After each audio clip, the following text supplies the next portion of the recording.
안녕하세요. 분양의 신 분신입니다. 오늘 영상에서는요, 임대소득의 창출 방법과 또 그 방법들 중에서도 틈새 시장이라고 볼 수 있는 매력적인 투자 대상인 지식산업센터 기숙사의 장점들에 대해서 좀 알아볼까 합니다. 먼저 여러분, 우리가 임대소득을 얻는 방법에는 무엇이 있을까요? 네, 아주 단순하죠. 원하는 용도의 부동산을 소유하고 그 다음에 임차인을 확보한 다음에 임대를 놓으면 됩니다. 너무 뻔한 사실인가요? 뻔하지만 쉽지 않죠. 그 이유에 대해서는 장황하게 설명하진 않겠습니다. 그렇다면은 소위 말하는 건물주, 간물주라고도 표현되는 건물주가 우리 인생의 방향이고 목표여야 할까요? 이러한 건물주인들 현재 100% 만족하고 있을까요? 아마 경제 상황에 따라 가지고 비용이라든지 위험 관리에 대해서 고민하지 않을 수 없을 것입니다. 또 공실 우려도 있을 것이고요. 이와 같이 고려할 것이 많이 있다. 그렇다면은 우리가 일단은 상업용을 위시한 업무용 등 범위가 너무 넓어질 수 있는 부분은 제외하고 주거용으로 보시겠습니다. 또한 소위 우리가 전세라는 게 있죠. 근데 전세는 이게 또 수익형이라기보다는 그 전세 보증금을 전용한다고 하죠. 전용해가지고 다른 목적으로 활용한다고 볼 수가 있기 때문에 본 영상이 취지와는 또 맞지 않다고 볼 수 있습니다. 물론 이제 금리가 너무 낮다 보니까 이런 반전세라는 것도 물론 있습니다만은 일단은 고려 대상에서 제외해야 할 것 같죠. 네네. 자, 그러면 바야흐로 이 1, 2인 가구가 대세이고 거의 전부다시피 한 시대가 왔죠. 대부분이 젊거나 또 나이가 있거나 또 나이가 있어도 결혼 전이거나 교육이라든지 직장 상의 이유로 가족과 떨어져서 홀로 지내거나 혹은 또 자가를 마련하기 이전이거나 등등 이런 풍부한 임차 수요를 대상으로 월세를 받는 부동산, 다들 거기에 목표를 두고 있는 것들이죠. 그러면 이런 월세를 받는 부동산에는 어떤 것들이 있을까요? 제가 법적인 용어라든지 이런 것들을 알아보자는 것이 아니고 어떤 종류가 있는지는 알아야 되지 않겠습니까? 네, 다중주택이 있을 수 있습니다. 네, 다중주택. 그리고 다가구 있죠, 다가구. 네, 그리고 고시원, 다중생활시설이라고도 합니다. 그리고 쉐어하우스들 많이 하시죠. 네. 그리고 또 뭐가 있을까요? 네. 내가 임차인으로 있으면서 주인 동의하에 또 세를 놓는 전대차의 방법도 있겠네요. 그리고 또 도시형 생활주택이라고 해서 1, 2인 가구를 주거 안정을 위해 가지고 국가에서 지원해줘가지고 많이들 지었죠. 원룸형, 단지형 다세대, 단지형 연립 이렇게요. 그리고 또 세대 구분형 공동주택이라는 것도 있어요. 네, 제가 이걸 일일이 열거하는 이유는 이런 걸 알아야 한다는 얘기가 아니고요.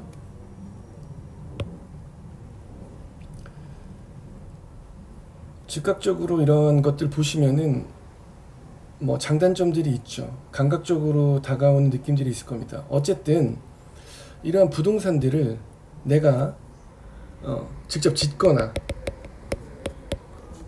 혹은 분양을 받거나 매입하면 됩니다. 예. 그런데요, 뭐니 해도 뭐 서두가 길었다고 볼 수도 있는데 가장 대중적이고 현실적인 투자 수익형 부동산은 이 오피스텔일 겁니다. 많이들 투자하고 계시죠. 스스로 거주를 하거나 혹은 사무실로 쓰거나 혹은 그 각각의 용도로 임대를 놓거나 활용도가 높아가지고 인기가 많았고 많죠. 그런데 뭐 경기 사이클적인 문제도 있고 요즘은 또 사실 공급 과잉의 문제도 있어가지고 예전만큼의 수익을 얻지 못하는 이런 오피스텔이 늘어나고 있는 것도 사실입니다.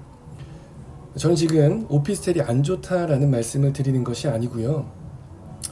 또 위치가 좋고 배우 좋은 오피스텔은 여전히 속된 말로 잘 나가고 있습니다.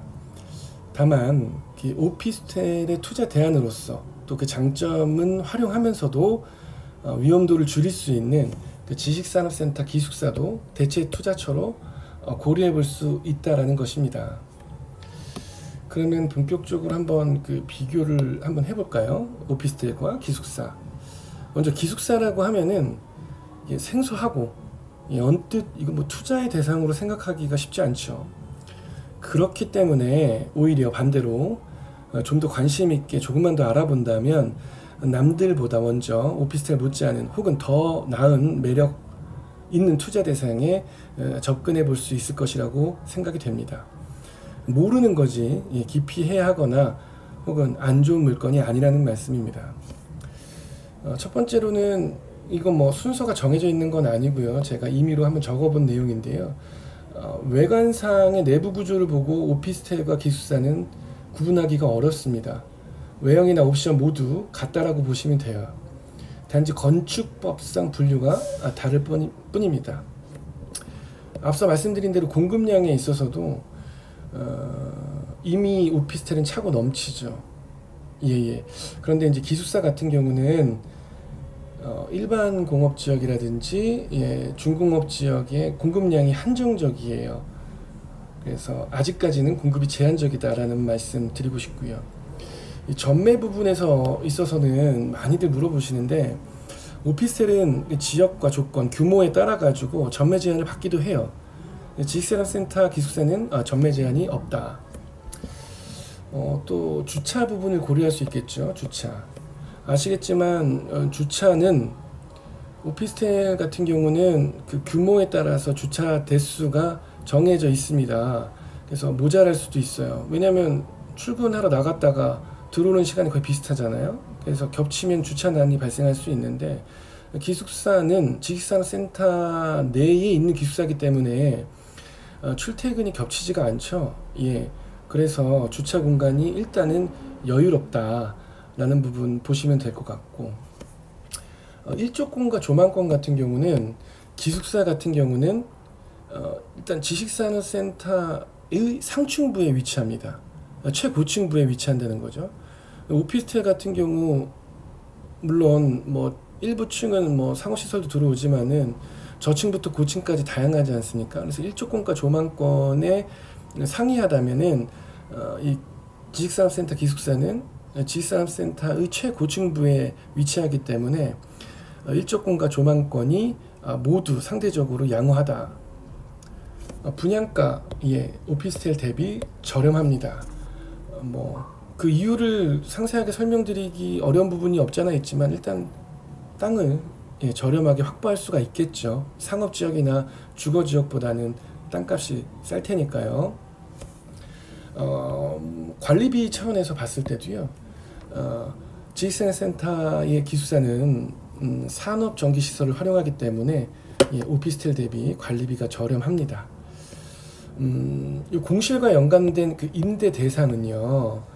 아까도 말씀드렸지만 오피스텔 같은 경우는 입지가 좋고 배우 수요가 탄탄하다면 당연히 공실 우려가 없겠죠. 없지만은 오피스텔처럼 불특정 다수를 임대 대상으로 놓기보다는 지식산업센터의 기숙사는 지식산업센터 내에 임직원들을 대상으로 또 뭐 제가 소개드렸던 물건 같은 경우는 그 주위의 배우 수요인 국가산업단지라든지 GM 임직원들까지 이렇게 딱 임대 대상이 정해져 있다 보니까 안정적이다.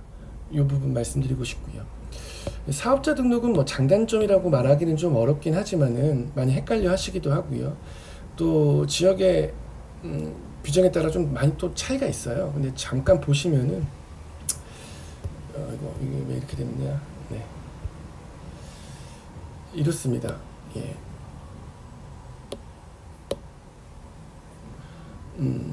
오피스텔 같은 경우는 네, 기존처럼 주거용, 업무용으로 나뉘죠. 뭐 일반이냐 주택이냐 이런 것들 헷갈려 하시는 분이 있는데 특히나 세금 문제 때문에 결론적으로 말씀드리면은 기숙사는 법적으로 오피스텔의 업무용적인 부분에 있어서의 세적인 혜택을 받고 그리고 1가구 2주택에 해당이 안 되는 이런 부분들이다 라고 그냥 참고만 하시면 될 것 같아요. 뭐 취득세가 감면되는 사례도 있고 아닌 경우도 있고 이런 부분은 제가 지금 확실하게 말씀드리기 좀 어려운 것 같아서 일단 이 부분에 대해서는 장단점을 참고하시면 될 것 같고요. 마지막으로는 그 실사용 면적인데요. 어쨌든 간에 오피스텔 등은 전용률이 낮습니다. 보통 50% 내외라고 말을 하는데요.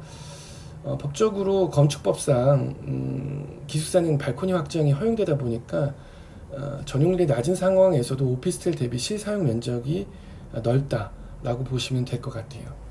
이 외에도 여러 가지 장점을 들 수 있겠지만 일단 오늘 준비된 내용에서는 이런 내용을 좀 공유드리고 싶습니다. 마지막으로 좀 추가적으로 강조하자면은 그 수익형 부동산의 대표격이 어떤 오피스텔 투자를 고려하신다면 요즘 같은 시기에 틈새이자 대체 투자처로서 지식산업센터 기숙사를 고려해볼 만하다. 다시 한번 말씀드리지만 오피스텔이 나쁘다는 것이 아니라 오피스텔의 장점은 더 크게 살리고 위험을 줄일 수 있는 대체 투자처인 지식산업센터 기숙사가 있다라는 걸로 마무리할까 합니다. 아울러 그 지식산업센터 기숙사의 투자 판단 및 수익률 계산은 저희 앞선 영상을 참조해 주시고요. 영상 시청해 주셔서 감사합니다. 항상 건강하시고요. 건승하십시오. 감사합니다.